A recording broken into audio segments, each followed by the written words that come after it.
नमस्कार दर्शकों, स्वागत है आप सभी का दूरदर्शन के हमारे आज के इस विशेष कार्यक्रम में। दर्शकों, कहते हैं कि युवा देश के आईना होते हैं, जिन्हें देखकर हम देश के भावी भविष्य की तस्वीर देख सकते हैं। देश के सशक्त, शिक्षित और संगठित युवा राष्ट्र निर्माण में अपनी महत्वपूर्ण भूमिका भी निभाते हैं।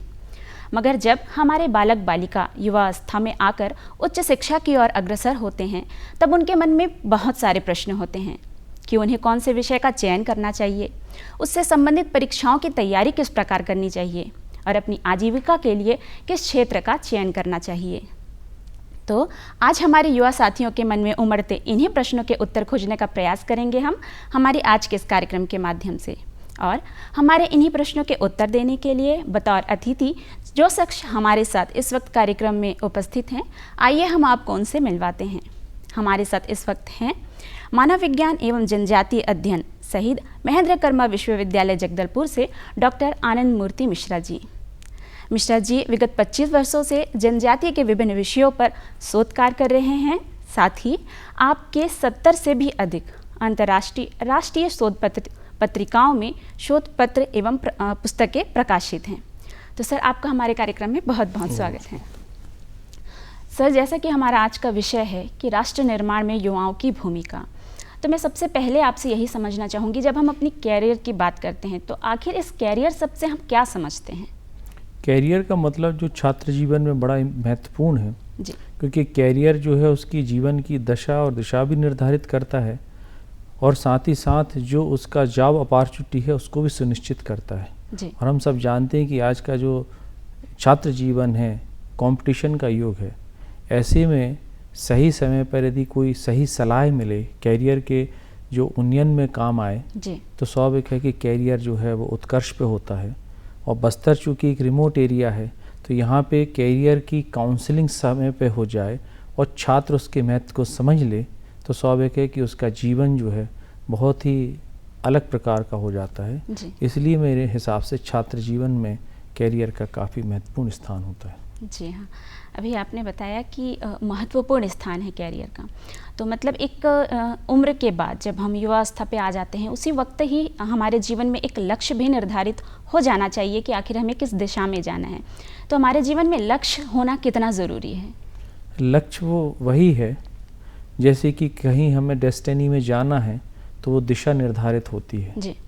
और स्वाभाविक है कि जब तक लक्ष्य नहीं रहेगा तब तक उस छात्र का भविष्य या कैरियर पर प्रश्नवाचक चिन्ह जरूर रहेगा। जी। हम लोग जब पढ़ते थे तो उस समय उतना हम लोग कैरियर के प्रति जागरूक नहीं थे। जी। शायद उसका कारण उतनी प्रतिस्पर्धा भी नहीं थी और टेक्नोलॉजी का जमाना नहीं था। और आज की डेट में जो है ये सब चीज़ें अपने आप में प्रोग्रेस कर गई हैं। तो स्वाभाविक है कि लक्ष्य बना के चलने से सफलता जो है जल्दी मिलती है और साथ में ये भी पता रहता है कि लक्ष्य मुझसे अभी कितना दूर है और मुझे उसके लिए क्या क्या महत्वपूर्ण स्टेप करने हैं ताकि मैं उसकी लक्ष्य की प्राप्ति करूं। क्योंकि आपको पता होना चाहिए कि बस्तर के युवा मेडिकल में, इंजीनियरिंग में, प्रशासनिक सेवाओं में भी कहीं ना कहीं सफल हो रहे हैं। तो उसका जो रीज़न है वो यही है कि वो एक लक्ष्य को लेके चल रहे हैं। इसलिए छात्र जीवन में लक्ष्य का होना अत्यंत आवश्यक है। जी, जैसा आपने बताया कि बस्तर के युवा विभिन्न क्षेत्रों में अग्रसर हो रहे हैं, तो मुझे इंजीनियरिंग करनी है या मुझे डॉक्टर बनना है, इस बात का निर्धारण एक युवा आखिर किस आयु में समझ पाएंगे कि नहीं मुझे अब इसी फील्ड में जाना है? तो वो क्या ऐसा करें, उनकी क्या तैयारियां हों कि वो समझ पाएँ कि मेरा यही क्षेत्र है?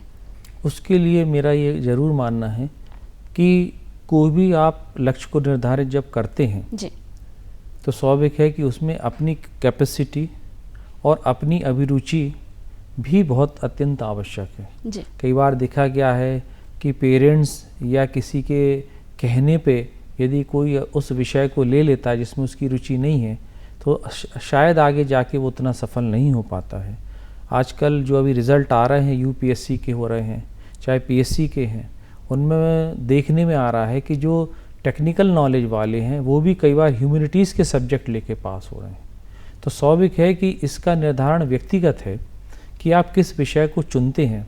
क्योंकि मेरे अनुसार ये है कि जॉब अपॉर्चुनिटी सब में है, ऐसा नहीं है कि सिर्फ साइंस के सब्जेक्टों में है, इंजीनियरिंग और डॉक्टरी में है, ह्यूमैनिटीज़ में भी है। अभी आजकल एक नया है कि 5 इयर्स लॉ का चालू हुआ है, जिसको हम क्लिट के द्वारा एंट्रेंस होता है, उसमें भी बहुत मल्टीनेशनल कंपनियों में उनका जॉब प्लेसमेंट अच्छा हो जाता है। तो स्वाभाविक है कि अब ब्रॉडर स्थिति आ गई है, कोई एक जगह हम नहीं कह सकते हैं कि ये मेडिकल इंजीनियरिंग है, बहुत से ऐसे फील्ड खुल गए हैं, फाइनेंस के खुल गए हैं, ह्यूमैनिटीज़ में सोशोलॉजी है, साइकोलॉजी है। आज की डेट में आप देखिए कि छोटे से छोटा बच्चा और बड़े से बड़े लोग जो हैं कोरोना के बाद स्पेशली आप देखिए अवसाद में रहते हैं, डिप्रेशन है, तनाव है, असफल हैं। तो इन सब में भी अब देखिए आप कैरियर काउंसलिंग के अलावा आजकल जो काउंसलिंग होने लगी, साइकोलॉजिकल काउंसलिंग भी होने लगी। तो स्वाभाविक है साइकोलॉजी है, बस्तर या छत्तीसगढ़ के हिसाब से जियोलॉजी, जिसको भूगर्भ शास्त्र बोलते हैं, वह भी अपने आप में अत्यंत महत्वपूर्ण है। पर स्वाभाविक है कि बच्चे रुझान ना होना भी हो सकता है और शायद उतनी उनकी रुचि नहीं रहती है, तो या ज्ञान नहीं होता है, तो स्वाभाविक है कि वो सोचते हैं कि ये 2 या 3 ही लाइन है, डॉक्टरी है या इंजीनियरिंग है या एक आध कोई और है, जबकि उसके अलावा भी बहुत है। इवन आप एमए इंग्लिश कर लें तो यहाँ पे टूरिस्ट जब आते हैं फॉरेनर्स, तो उनके लिए एक दुभाषी की ज़रूरत होती है जो लोकल की लैंग्वेज को भी जानता हो और इंग्लिश को भी कम्युनिकेट कर सकता हो। एमए इंग्लिश करना या उसमें हायर डिग्री प्राप्त करना अपने आप में महत्वपूर्ण है। पर स्वाभाविक है कि तकनीकी की तरफ लोगों का ज़्यादा होता है। और आजकल आप देख सकते हैं कि इंजीनियरिंग में भी बहुत से ऐसी ब्रांचेस हैं जिनमें जॉब की अपॉर्चुनिटी उतनी नहीं है जितनी पूर्व में थी। तो ये लक्ष्य जो विषय का निर्धारण है, ये जो छात्र है उसकी अपनी कैपेसिटी और वह क्या रुचि रख सकता है उस पर बहुत ज़्यादा डिपेंड करता है। जी हाँ सर, बहुत अच्छी जानकारी आपने दी। अब यहाँ तो हमने विषय निर्धारण के बारे में बात कर लिया, अब हमने एक विषय चुन लिया, उस विषय से संबंधित परीक्षा की तैयारी हमारे विद्यार्थी किस तरह करें कि वो उस परीक्षा में बेहतरीन अंक ला सकें? अब ये परीक्षा जो है कई प्रकार की है। एक तो है हमारी परीक्षा जो हम रेगुलर हैं, स्कूल एजुकेशन है, फिर ग्रेजुएशन है या हम अपना पीजी क्लासेस करते हैं। एक वो है जो हमारे कंपटीशन की है। तो स्वाभाविक है कि जो हमारी स्कूलिंग या कॉलेज लेवल के एग्ज़ाम्स हैं, इनकी तैयारी के लिए तो स्वाभाविक है कि आपको अपना सिलेबस अपने सामने रखना है। उस सिलेबस के अनुसार आपको निर्धारित करना है कि कितनी यूनिट तैयार करनी है। आजकल जो एक चलन में आ गया है जिससे कि ज्ञान की काफ़ी कमी आने लगी है कि लोग शॉर्ट्स गाइड्स से पढ़ने लगे, तो उनकी जो ज्ञान है वो उतना व्यापक नहीं होता है। मेरा मानना है कि सिलेबस के हिसाब से आपको टेक्स्ट बुक से पढ़ना चाहिए। इसको विशेषतः जो महाविद्यालय यूनिवर्सिटी के बच्चे होते हैं, और उनसे पढ़ने से उनका ज्ञान में न केवल बढ़ोतरी होती है बल्कि उनके जो प्रश्नों के उत्तर हैं वह भी बहुत अच्छे तरीके से उनसे बनते हैं। पर सबसे ज़्यादा जो समस्या मैंने महसूस की है, स्कूल एजुकेशन हो या हायर एजुकेशन हो, कि उनको याद करने का रहता है कि सर हम कितने पढ़ते हैं पर हमें याद नहीं होता है। क्योंकि स्वाभाविक है कोई भी यदि आपको सफलता लेनी है जीवन में परीक्षा संबंधित, तो उसमें आपकी याददाश्त बहुत अच्छी होनी चाहिए। यदि आपकी मेमोरी बहुत अच्छी है तो आप कोई भी बड़ी सी बड़ी परीक्षा या कंपटीशन में सफल हो सकते हैं। उसके लिए मैंने देखा है, मैं बच्चों को काउंसलिंग में भी बताता रहता हूँ कि आप जो भी पढ़ते हैं उसमें कुछ ऐसे, चाहे वो ह्यूमैनिटीज़ हो, सोशल साइंस हो या साइंस हो, कि उसमें कुछ ऐसे वर्ड्स होते हैं जिन्हें आपको पकड़ के रखना है, याद करना है कि ये मेन है, फिर उसको आप एलोबरेट कर सकते हैं। दूसरा याद करने का तरीका है कि जब आप उसको याद कर लेते हैं तो उसको लिख के देखें। पर कई बच्चे कहते हैं सर हमारे पास में इतना समय नहीं है। बात सही है, क्योंकि उनकी आदत में नहीं है। तो उसका एक तीसरा तरीका है कि आप अपने कुछ ग्रुप बना लें अपने साथ वालों का, और उनसे एक एक प्रश्न का उत्तर डिस्कशन के साथ में हो। तो हो सकता है ए से कोई बना, बी से कोई बना, सी से कोई बना, तो आपस में जब डिस्कशन होता है तब भी बहुत अच्छे से याद होता है। चौथा जो है मेंटल पावर को बढ़ाने का है कि आप कुछ मत करो, आपने जो याद किया है वो उसको आप मेडिटेशन के द्वारा या एनालिसिस के द्वारा मेंटली आप उसको याद करो कि ये जो प्रश्न हमने याद किया था इसका कितना उत्तर हम लिख सकते हैं मन में, जिसको मनन भी बोल सकते हैं। ये तीनों चार तरीके ऐसे हैं कि इनमें से यदि कोई भी पद्धति छात्र जीवन में आदमी अपना लेगा तो शायद उसको उतना मेमोरी का लॉस नहीं होगा। अभी क्या होता है, बच्चा पढ़ता है और नेक्स्ट लेसन पढ़ने लगता है और पिछला भूल जाता है और ना वो कभी पढ़ता है, और शिकायत ये होती है कि सर मुझे याद नहीं होता। क्योंकि याददाश्त तभी अच्छी होगी जब उसको आप बार बार किसी भी पद्धति से पढ़ेंगे। तो स्वाभाविक है कि समझ के, और सबसे जो इम्पोर्टेंट है कि समझ के याद करना। यदि आप सीधा याद करो ब्लंटली तो स्वाभाविक है कि वो फिर याद होने में ज़्यादा वक्त तक रहेगा नहीं। जी, बहुत बेहतरीन टिप्स दी आपने सर। यहीं एक और कन्फ्यूज़न हमारे विद्यार्थियों के मन में होता है कि हम बहुत ज़्यादा देर अपने पढ़ाई को दें, कहने का मतलब है बहुत घंटों तक हम पढ़ें। तो क्या बहुत घंटों की रटन ये सही है कि हमें कुछ गुड क्वालिटी टाइम्स पर ही पढ़ाई करना चाहिए? एक है क्वांटिटी और एक है क्वालिटी। जी, यदि सपोज़ मैं 10 से 12 घंटे पढ़ रहा हूँ, परंतु यदि मेरी एकाग्रता कंसंट्रेशन नहीं है तो मेमोरी भी नहीं बनेगी जी, और स्वाभाविक है कि मेरी समझ में भी नहीं आएगा। तो इसका निर्धारण भी व्यक्तिगत आपकी कैपेसिटी है मेंटल कि आप कितना बैठ सकते हैं। मोर और लेस जो है 5 से 6 घंटा मैं मानता हूँ मोर देन सफिशिएंट है। उसके लिए आपको 5 से 6 घंटा पढ़ने के लिए आपको ज़रूर है कि टाइम मैनेजमेंट रखना पड़ेगा। आजकल जो चलन में है कि लेट नाइट जो है आप सोते हैं और सुबह जो है काफ़ी देर से आप उठते हैं, वहीं से छात्र का जो टाइम टेबल है वो गड़बड़ हो जाता है। उसको चाहिए कि जो हमारे समय पुराना हमारी वैदिक परंपरा थी कि हमें जल्दी सोना जल्दी उठना है, क्योंकि आप देखिए कि साइंस भी कहती है कि सुबह का जो टाइम है वो अपने आप में कंसंट्रेशन काफ़ी बढ़ा देता है जी। तो स्वाभाविक है कि उस पद्धति को अपनाना चाहिए और साथ ही साथ हमें अपने टाइम मैनेजमेंट या टाइम टेबल के साथ में पढ़ना चाहिए जी। ताकि कोई विषय छूटे भी ना और अनावश्यक रूप से आप उतना ज़्यादा लेबर ना करें, पर मेंटली आपको ध्यान रहे कि अभी हमें अपना टाइम टेबल में कितने हम पीछे हैं, ताकि उसको फिर आप कवर अप भी कर सकें। जी हाँ सर, एक और प्रश्न है सर, मैं टेक्नोलॉजी और इंटरनेट के बारे में आपसे जानना चाहूँगी। जहाँ एक और ये विद्यार्थी को बहुत सारे अध्ययन की सामग्री उपलब्ध करा रहा है, वहीं इसके नकारात्मक प्रभाव भी है। जब हम मोबाइल से इंटरनेट से एडिक्ट हो जाते हैं तो कहीं ना कहीं हमारा समय खराब होता है।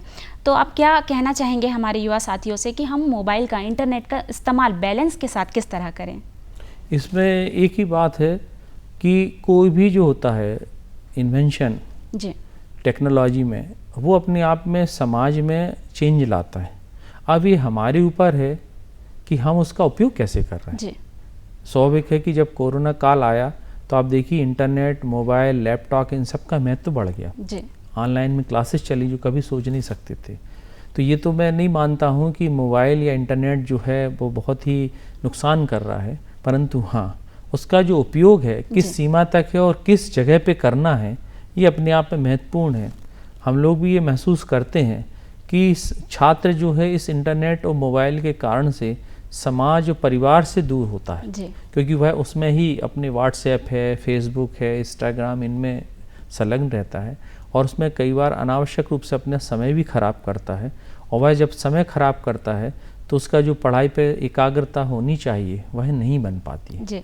तो इसके लिए पेरेंट्स, टीचर और उसके एल्डर्स जो होते हैं उनको सावधानी बरतनी है कि उसका उपयोग कितना करना है, इसकी उनको एक जागरूकता लाना अत्यंत आवश्यक है। जी सर, अब मैं आपसे जानना चाहूँगी, एक और कन्फ्यूज़न हमारे युवा वर्ग में होता है। जब हमने 12th क्लियर कर लिया उसके बाद ये देखते हैं कि मेरा मित्र जिस कोचिंग क्लास में जा रहा है मुझे भी वहीं जाना है, वो कोचिंग क्लास मेरे लिए उपयुक्त है या नहीं, वो निर्णय नहीं कर पाते। तो इस स्थिति में विद्यार्थी को किस प्रकार से कदम उठाना चाहिए कि उनका भविष्य जो है बेहतरीन बने? ये जो आपने प्रश्न उठाया काफ़ी महत्वपूर्ण है जी। और ये काफ़ी छात्रों के पेरेंट्स इस समस्या से वाकिफ़ होते हैं जी। इसमें यह है कि चूँकि स्वाभाविक है कि जो अपना छात्र जीवन है इमोशंस से भरा हो रहा होता है, तो एक इमोशंस रहते कि यार जिसके साथ हम पढ़े हुए हैं वह यदि जिस सब्जेक्ट में लेना चाहता है या जहाँ जाना चाहता है मैं भी वहाँ जाऊँ, परंतु पेरेंट्स को, उसके टीचर्स को उसकी काउंसलिंग प्रॉपरली करनी चाहिए कि भाई उसका उद्देश्य अलग है, उसकी कैपेसिटी अलग है, आपका उद्देश्य और कैपेसिटी अलग है। और ज़रूरी नहीं है कि वह जो जा रहा है आप यदि उसमें नहीं जाओगे तो आपका जीवन भी उतना संवरेगा नहीं, ऐसा नहीं है। क्योंकि छात्रों को अब आप ज़बरदस्ती नहीं कर सकते आज की डेट में, उनकी सिर्फ और सिर्फ हम काउंसलिंग करके उनको समझा सकते हैं जी। तो जब हम विषय की बात कर रहे हैं तब मैं आपसे जानना चाहूँगी अंग्रेजी, चूँकि सुनने में थोड़ा भयावह लगता है कि हमें जिसे अंग्रेजी नहीं आती मतलब उसका भविष्य कुछ भी नहीं। तो क्या भविष्य निर्माण के लिए अंग्रेजी बाधा बन सकती है? बाधा तो सही बात है कि कोई भी भाषा आपको एक आ रही है वह पर्याप्त है जी। परंतु ये ज़रूर है कि हम सब जानते हैं कि हमें अपने देश में या देश से बाहर भी यदि हमें अपनी कोई किए गए कार्य को वाकिफ़ कराना है तो स्वाभाविक है कि अंग्रेजी एक माध्यम भाषा है, परंतु उसके बहुत से तरीके हैं। पर इसका ये मतलब नहीं कि यदि अंग्रेजी भाषा आपको नहीं आती है तो इसका मतलब है कि आप कोई सफलता हासिल नहीं कर सकती हैं। उसको या तो हमें सीखना है, और नहीं भी सीख रहे हैं तो आजकल जो आर्टिफिशियल इंटेलिजेंस है उसकी हम मदद ले सकते हैं जी। और बस्तर में तो आप देखिए कि अभी जो राष्ट्रीय शिक्षा नीति नहीं आ रही है उसमें तो लोकल लैंग्वेज को ज़्यादा महत्वपूर्ण माना गया है। तो उस हिसाब से देखा जाए तो बस्तर में जो लोकल लैंग्वेज हैं, भतरा, हल्बी, गदबी, दोरला, इनके छात्रों का ज़्यादा महत्व बढ़ना है और इनकी भाषा में ही अध्ययन अध्यापन करने की सरकार प्रयास कर रही है। तो मेरा मानना ये है कि अंग्रेजी एक माध्यम है जिससे हम विचारों को व्यक्त करते हैं, परंतु इसका ये मतलब नहीं कि यदि अंग्रेजी नहीं आ रही है तो उसका भविष्य जो अंधकार में है, ऐसा तो मैं नहीं मानता हूँ। जैसा कि आपने अपने उत्तर में बताया कि आप काउंसलिंग के दौरान विभिन्न विद्यार्थी से मिलते हैं, तो बस्तर के युवाओं में आप क्या महसूस करते हैं? उन्हें भविष्य निर्माण के लिए, बहुत कुछ जानने के लिए उनके अंदर कितनी जागरूकता है? मैं ये महसूस करता हूँ क्योंकि मैं विगत 2006 से यहाँ पे पदस्थ हूँ जी, कि बस्तर के जो बच्चे हैं जी, उनमें अपनी एक ऊर्जावान है वो, और नो डाउट उनका आत्मविश्वास ही बहुत है। जी। बस उनको जैसे गीली मिट्टी होती है उसको शेप देने की ज़रूरत है, वैसा ही है कि उनको आप काउंसलिंग करें, अवेयरनेस करें और उनको सही रास्ता बताएं जी। और यदि उस बच्चे को लगता है या उसके पेरेंट्स को या उसको मदद मिल जाती है तो मैंने देखा है कि बच्चा उसको अचीव भी करता हुआ है जी। कि ऐसा नहीं है कि वो उसको ना अपनाए। तो यहाँ के बच्चे में शक्ति तो है, चाहे मेंटली हो चाहे फिज़िकली फिटनेस की बात हो, बस उसको थोड़ा सा, जैसे कि अंगारे की तपिश जब ख़त्म होती है तो राख की जमावट ज़्यादा होती है, उसको थोड़ा सा फूंकना पड़ता है तो फिर तपिश हो जाती। वैसे यहाँ का जो है युवा है कि उसको थोड़ा सी फूंकने की आवश्यकता है ताकि वह पुनः अपने ऊर्जा को समझते हुए फिर से हो, क्योंकि यहाँ के अब बच्चों की जो है चहु ओर आप देखिए हर क्षेत्र में जा रहे हैं जी। अब वो बस्तर, हम मेरे हिसाब से वैसा बस्तर नहीं रहा है। सरकार ने प्रयास किए हैं, लोग बुद्धिजीवियों ने भी प्रयास किए हैं, तो यहाँ के बच्चों में बहुमुखी प्रतिभा है, बस उसको तराशने की है। अब उदाहरण के लिए आप देखिए स्पोर्ट्स में देखिए आप, जो यहाँ की नेहा धाकड़ जी हैं, वो पीजी कॉलेज से ही पढ़ी हुई है और आज देखिए कि कितना बड़ा रिकॉर्ड बनाया है। तो स्वाभाविक है कि यहाँ के बच्चों की जो कैपेसिटी है वो अपने आप में पर्याप्त है। तो इसी तारतम्य में आपसे ये कहना चाहूँगी कि आप हमारे कार्यक्रम देखने वाले उन पालकों से क्या अपील करना चाहेंगे कि वे अपने बच्चे के बेहतर भविष्य के लिए सजग हों? किस उम्र से उन्हें भी अपने बच्चों को ये समझाइश देनी है, उनकी काउंसलिंग करनी है कि उन्हें एक बेहतर इंसान बनना है, बेहतर भविष्य की ओर जाना है? तो उन पालकों से आप क्या कहना चाहेंगे? मैं पालकों से यही बोलना चाहूँगा कि उनको हर समय बच्चे के प्रति सजग रहना है जी, और उसको मित्रवत व्यवहार करना है, जिसको हम काउंसलिंग कह सकते हैं, ताकि जो बच्चा है वह आपसे कोई चीज़ छुपाए ना, नंबर 1 जी। दूसरा, वो आइसोलेटेड ना रहे कि पता चले आपको पता नहीं है और उसको कोई अपनी मेंटली प्रॉब्लम है, तो उससे शेयरिंग होती रहे जी। और साथ ही साथ कोई भी बात को उस पर अब थोपना नहीं है, क्योंकि बच्चों की अवेयरनेस पेरेंट्स से ज़्यादा हो गई है, तो उनको थोपना नहीं है, उनको समझाना है। और साथ साथ में जो एक चीज़ आजकल थोड़ी सी लूज़ होती जा रही है वो कहते हैं कि कल्चराइजेशन, संस्कृतिकरण, कि जो हमारा कल्चर है, चाहे वो हमारा अपनी स्पिरिचुअल जिसको बोलते हैं आध्यात्मिक हो, या हमारा वे ऑफ लाइफ है जो ओल्ड पैटर्न ट्रेडिशनल लाइफ होती है, उन सब के जो मॉरल वैल्यूज़ हैं, एथिक्स हैं, उनको ज़रूर उसको बताना, क्योंकि ये सब चीज़ें यदि उसमें गढ़ी जाएंगी तो बच्चा जो है डिविएट नहीं होगा। क्योंकि हम सब जानते हैं कि समाज में बहुत सी विकृतियां आ रही हैं, और इसका ये मतलब नहीं कि उन विकृतियों से सब बच्चे प्रभावित हो रहे हैं, सब तो नहीं हो रहे। तो उन विकृतियों से बचाने के लिए ज़रूरी है कि उसको अपने मॉरल वैल्यू या मॉरल एजुकेशन के बारे में ज़रूर से उसको ज्ञान देना है, क्योंकि टीचर जो ज्ञान दे रहा है वो तो है ही, पेरेंट्स का भी कम्युनिकेशन और ज्ञान उसके लिए अत्यंत आवश्यक है, ऐसा मेरा मानना है। जी सर, अब मैं आपसे जानना चाहूँगी कि आप एक गुरु हैं, तो जब आपके सामने एक शिष्य होगा तो एक शिष्य के नाते आप अपने उस शिष्य में क्या क्या गुण देखना चाहेंगे? मैं तो विवेकानंद जी स्वामी विवेकानंद जी को बड़ा श्रद्धेय प्रणाम करके बहुत मानता हूँ जी उनकी आइडियोलॉजी से बहुत प्रभावित हूँ। जी तो स्वाभाविक है कि मैं मानता हूँ कि जो शरीर स्वस्थ रहेगा तो आत्मा स्वस्थ रहेगी। तो मैं चाहता हूँ कि जो स्टूडेंट हो शरीर से सबसे पहले स्वस्थ हो, तो स्वाभाविक है मानसिक स्वस्थ रहेगा, और मानसिक स्वस्थ रहने के कारण से उसकी एकाग्रता, उसका जो मेमोरी पावर है, और साथ ही साथ क्रिएटिव होना चाहिए। क्योंकि यदि क्रिएटिव है, रचनात्मक गतिविधियों के प्रति उसकी रुचि अभिरुचि है, तो अवसाद में कभी नहीं जाएगा। अवसाद में नहीं जाने से क्या होगा कि वह हर समय उसका जो कॉन्फिडेंस है वो लूज नहीं होगा, और वो कोई भी प्रतिकूल परिस्थिति में भी अपने आप को सफल बनाएगा। तो स्वाभाविक है कि मैं ये सब लक्षण उसमें देखना चाहता हूँ। और एक चीज़ और महसूस करता हूँ कि ये लक्षण जरूर होनी चाहिए, वो है रीडिंग हैबिट। आजकल के बच्चों में रीडिंग हैबिट बहुत कम हो गई है। हमारे समय में मुंशी प्रेमचंद हैं, शरदचंद्र चट्टोपाध्याय हैं, हरिशंकर परसाई जी, बहुत से ऐसे हैं, हिंदी के हों या इंग्लिश के राइटर्स हों, जिनको हम पढ़ते थे, हमारे सर लोग बोलते थे, भले ही सब्जेक्ट नहीं था। तो स्वाभाविक है रीडिंग हैबिट बच्चे में ज़रूर होनी चाहिए, चाहे वह नॉवेल को पढ़े या हमारे एडिटोरियल जो पेपर्स में आते हैं उनको पढ़े न्यूज़पेपर में। उससे क्या होता है कि उसमें अपने आप में निखार आता है, और उनको पढ़ने के बाद में वह अपनी डायरी में उन अनुभवों को लिखे।